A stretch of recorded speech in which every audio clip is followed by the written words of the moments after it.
Have you ever felt that people have a stereotype about you by looking at you or because of your identity?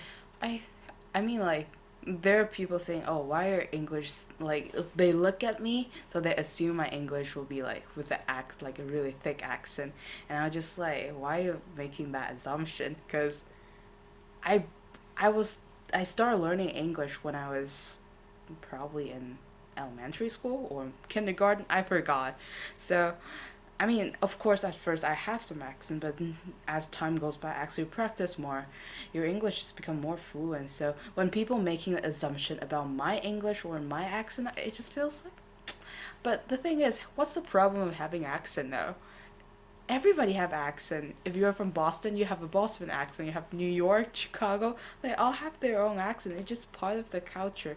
Even inside America, they have so many. There's so many accents. So I don't think you should like based on what how people look to assume whether their English is good or not or whether they have an accent or not. It just does not make sense to me.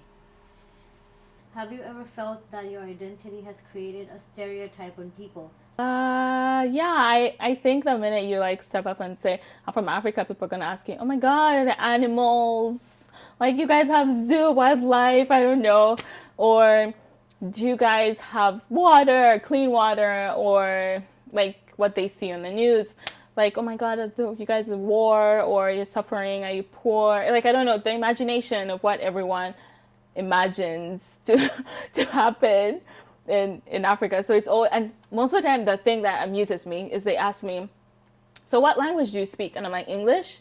And they're like, really, you speak English? I'm like, yeah, I grew up speaking English. I don't know what other language I was supposed to speak or something. But it's always a stereotype that I have to struggle to change or to educate them in a way and tell them, no, that's not how I am, or that's not how I behave, or I grew up in, like, if I say Kampala, it's the capital of Uganda. I grew up in the city of that town. So I like recently, I know this is off topic, but recently I was talking with my sister and we came up with this conclusion. We said, Google what the internet shows of African children and Google what the internet shows of, let's say, for example, Chinese children. So we like Googled, and African children are suffering. There's no smiling kids. There's like hungry, fly on the face, kids that don't have clothes or poor or in a war zone, like really miserable kids. And we were with our friend from China and we Googled Chinese kids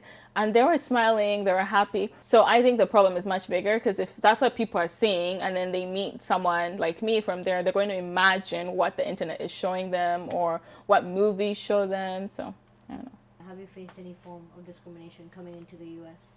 I think the first time it happened like bluntly to me it was actually, I think, during that period of that George Floyd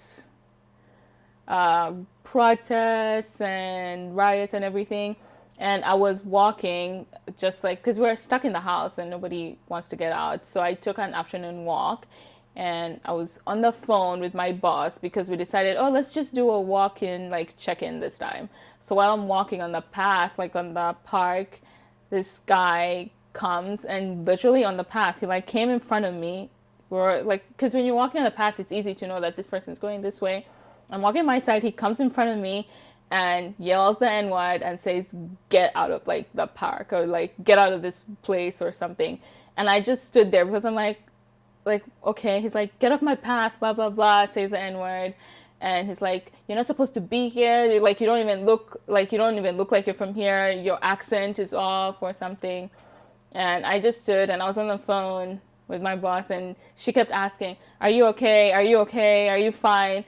I'm like, are you fine? And then I was like, yeah, I'm okay. I'm fine. I just like stood there until he like left. Then I continued walking and she said, oh, just go home and like, do you want me to call the police or do you want me to do anything? And I was like, no, like I'm fine. Like he didn't hurt me or he didn't like touch me or do anything.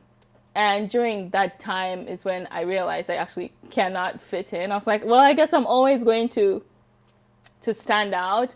And that experience made me feel like I don't belong here. I've always felt like I don't really belong here.